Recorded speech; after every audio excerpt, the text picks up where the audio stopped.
Hello students, welcome back. आज के इस टोपोग्राफी क्लास में हम लोग आइडेंटिफाई करेंगे नेचुरल और मैन मेड फीचर्स को in a topographical map. So let's start. जो फर्स्ट वन है वो नेचुरल वेजिटेशन है, एक तरह का ओपन स्क्रब यानी घास का मैदान। ओपन स्क्रब्स होता है मीडोज, यहाँ पे एनिमल रेयरिंग होता है, ये यहाँ का ऑक्यूपेशन हो सकता है, मेन ऑक्यूपेशन, क्योंकि यहाँ पे स्कैंटी रेनफॉल होती है और यहाँ बहुत ज़्यादा पेड़ नहीं होते, यहाँ पे ज़्यादातर घास होती है।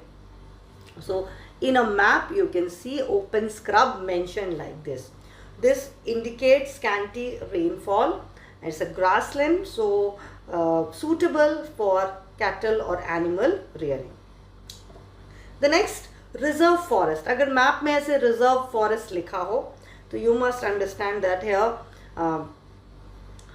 hunting or other forest related activities are prohibited because this area is reserved, it's and by the government, and it's restricted area where activities like hunting, grazing, they cannot be done because they are not allowed at all. If it is mentioned protected forest, as you can see here, this forest also protected, but with special permission hunting and grazing is allowed. So different types of forest you will find in the map, sometimes written like fairly dense mixed jungle or open jungle or open mixed jungle, or it's sometimes written fairly dense mixed jungle. So all this they show you the nature, the names, इससे पता चलता है कि nature क्या है forest का. तो you don't need to worry. अगर टोपोग्राफिकल मैप में पूछा जाए कि किस तरह का वेजिटेशन है तो जो लिखा है उसी को लिख देना है. So what is the vegetation type of forest? It's a fairly mixed dense mixed jungle, and if it is asked here it's an open jungle. So you can easily right जो मैप में लिखा है आपको वही लिख देना है. So this is how you will say about the vegetation. If it is mentioned main power line, main power line, this is for the supply of electricity. So this supplies high voltage electricity. और इसके बीच बीच में dots है, ये सब pylon है. they are the towers, the poles, they help in supply of the electricity. Now what is fire line? fire line अगर map में लिखा हो, अगर ऐसे डबल लाइन हो ब्लैक और वहाँ उसके ऊपर लिखा हो फायर लाइन, तो इट मीन्स जंगल के बीच में एक एरिया को साफ कर दिया जाता है, पेड़ को काट दिया जाता है ताकि जंगल की आग एक तरफ से दूसरी तरफ ना फैले.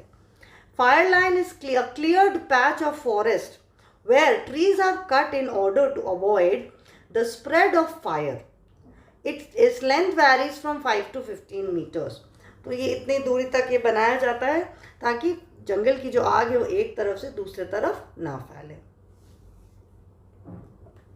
अगर मैप में लिखा हो annual fair, like it's written here annual fair in the month of August, it's written in the map. यहाँ पे अगर लिखा है annual fair in the month of February, यानी हर साल फरवरी के महीने में यहाँ पे एनुअल फेयर होता है और यहाँ पे अगस्त के महीने में एनुअल फेयर होता है. So what is annual fair? It indicates a social activity और यहाँ का जो ऑक्यूपेशन है वो है trade. The occupation will be trading. So the trade is the main occupation.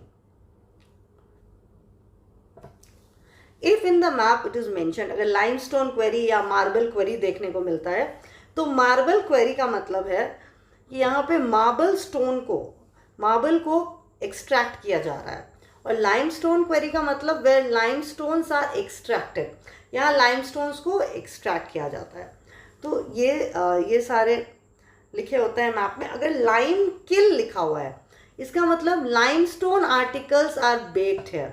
If it is you see like this और यहाँ 2 circle बना होगा तो it means here limestone articles are baked. This is called lime kiln. Now if you find written antiquities, इस तरह से अगर लिखा हो कोई वर्ड मैप में, एंटिक्विटीज ये पुराने समय के क्लासिकल एरा का जो ह्यूमन सिविलाइजेशन का रिमिनेंट्स है उसको बताता है, उसको दर्शाता है. You can see the Champa caves at Mount Abu. You will see here Dilwara written near Mount Abu. This also comes in antiquities.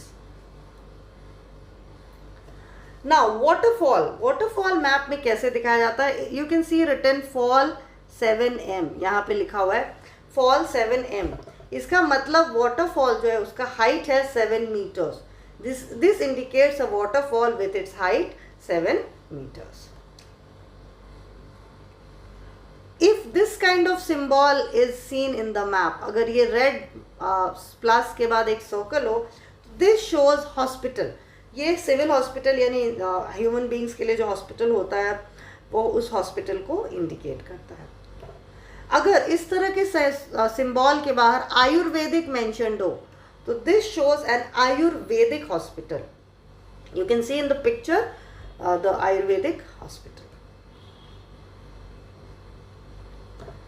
If it is a veterinary hospital तो यहाँ पे ये ब्लू कलर का होगा, ये रेड नहीं होकर ब्लू होगा, because this is the hospital for the animals. So it is shows a veterinary hospital. If it is a dispensary सिर्फ एक प्लस का साइन मिलेगा. This is a primary health centre. Dispensary जो होता है गांव में लोगों को बेसिक जो मेडिसिन होता है वो प्रोवाइड करते हैं, बेसिक ट्रीटमेंट, और इसको कहते हैं प्राइमरी हेल्थ सेंटर. तो it is shown with a plus sign. If police station is shown, उसका सिंबल ये है. This is the symbol for police station. Police चौकी. So here you find written police चौकी लिखा होता है मैप में. ये पुलिस स्टेशन का ही एक्सटेंशन होता है. It's an outpost of a police station. So it is a police चौकी. इट इज रिटन, वो मैप में लिखा होता है, तो you will not find it difficult.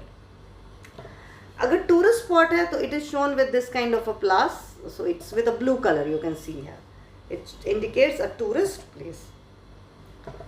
If it is written CG, camping ground, this is the symbol. It's written C and G, camping ground. You can see in the pictures लोग यहाँ hiking, mountain climbing, caves में जाते हैं और camping करते हैं. They stay overnight and like this activities they do. This is for recreation, entertainment के लिए होता है. So CG mention है तो this area is a camping ground. This is a rocky knob. If you see the picture को तो अगर आप ध्यान से देखो तो ये एक प्रोट्रूडिंग रॉक है ओवरलुकिंग अ वैली. एक प्रोट्रूडिंग पार्ट ऑफ रॉक है ओवरलुकिंग अ वैली. वैली में झांकता हुआ एक रॉक है. So these are definitely tourist destinations. This can become, it's a rocky knob. Then stony waste. What is a stony waste? अगर stone scattered है, यहाँ लिखा हुआ है stony waste, not very evident. You can see here written stony waste. So here stones are there on the surface. यहाँ पे जो main occupation हो सकता है वो है स्टोन क्वेरिंग. सो क्वेरिंग हो सकता है यहाँ पे. अगर शीट रॉक लिखा है यानी you can see the horizontal sheets of rock. Sheets में रॉक अरेंज होता है. The rocks are found here in layers. Layers में रॉक पाया जाता है और मैप में हम उसको इंडिकेट करते हैं with sheet rock. It's mentioned there. Stony waste हो या शीट रॉक हो, सब मेंशन्ड रहता है मैप में. So it's not very difficult to understand. Just you need to know the meaning. This is rock outcrop. यहाँ पे जो सॉफ्ट रॉक्स है वो इरोड हो जाते हैं और जो हार्ड रॉक्स हैं जो ड्यूरेबल है वो परसिस्ट करते हैं, वो रह जाते हैं. They can be seen on the surface, popping out on the surface. So we call them rock outcrop. इसके लिए कह सकते हैं it's the structure formed when the piece of rock juts out from the main rock. It is due to the weathering and extreme hot condition. यहाँ पे जो main rock है उसमें से उसका जो कुछ हिस्सा जो ड्यूरेबल हार्ड था वो रह जाता है और soft rocks are eroded. So they look like popping from the ground, popping up from the ground on the surface. So they are known as rock outcrop.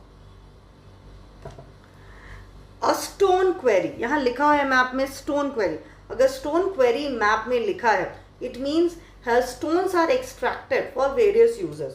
यानी पत्थरों को निकाला जाता है सड़क बनाने के लिए, घर बनाने के लिए, बहुत सारे कंस्ट्रक्शन पर्पसेस के लिए स्टोन्स का इस्तेमाल किया जाता है. उसी के लिए स्टोन्स को यहाँ से एक्सट्रैक्ट करते हैं. इसलिए हम लोग कहते हैं quarrying means to extract something from the earth.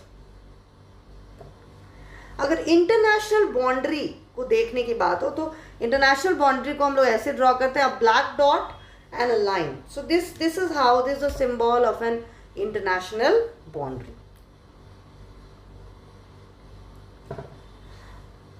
If a state boundary which is demarcated, यानी सही तरीके का अगर फेंसिंग किया हुआ है, डिमार्केट किया हुआ है, तो उसको हम लोग कहते हैं state boundary which is demarcated. So it is shown like this. You can see the symbol. Two colours are there, yellow and a cyan colour is use, और बीच में ब्लैक लाइन है. So this is a state boundary, demarcated, यानी fencing की हुई है. यहाँ picture में Gujarat, welcome to Gujarat. So Maharashtra Gujarat का बॉर्डर है जहाँ पे वो डिमार्केट किया हुआ है. यहाँ पे महाराष्ट्र और गुजरात का बॉर्डर डिमार्केट नहीं किया हुआ.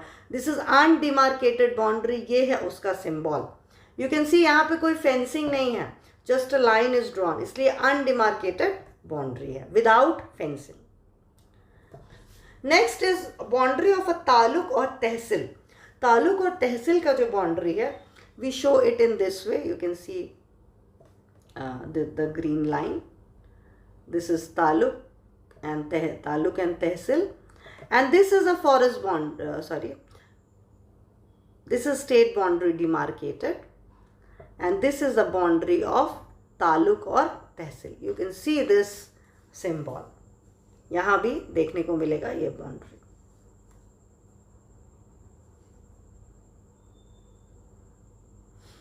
Now a forest boundary. Children, you can clearly see here, यहाँ पे dots है और ग्रीन लाइन है और वहाँ पे डॉट्स है. You can see the dots over the green line. This is the forest boundary. Now a distance stone. You can C in the picture, distance stone है. यहाँ पे मैप में रेड से कई नंबर्स लिखे हुए हैं. These are actually the distance stone, जो कि national highway, state highway, district roads, ये सारे रोड्स पे हो सकते हैं डिस्टेंस स्टोन्स. नाउ अगर मैप में कहीं लिखा हो DEP, इस तरह से अगर लिखा हो DEP, this signifies a depression. तो ये डिप्रेशन कैसे फॉर्म होता है? It is form by the erosive action of wind. Erosive action of wind. हवा, तेज हवा सैंड को ब्लो करा कर ले जाती है और एक गड्ढा बन जाता है, depression. So this is a result of the erosive action of wind. This is the picture which shows you a great man like Shivaji, and एक ऊपर से एक बना हुआ एक umbrella kind of thing, that is known as a chhatri. So it is a structure built on a house of a nobleman. Chhatri commonly used to depict the elements of pride and honor in the Jat, Maratha and Rajput architecture. तो जाट, मराठा और Rajput architecture में छतरी, जो वहाँ के great heroes थे, main थे, राजाज थे, उनके लिए, उनके ऑनर में ये बनाया जाता है. So if you find this, you need to understand कि what is are chhatri. So students, इसके अलावा छोटे और भी फ्यू सिम्बॉल्स होते हैं जैसे temples and all. So you are aware of them. So these were some important conventional science जो कि आपको पता होना चाहिए, and this will be very helpful for you during the examination. So thank you students, that's all in today's class. See you all.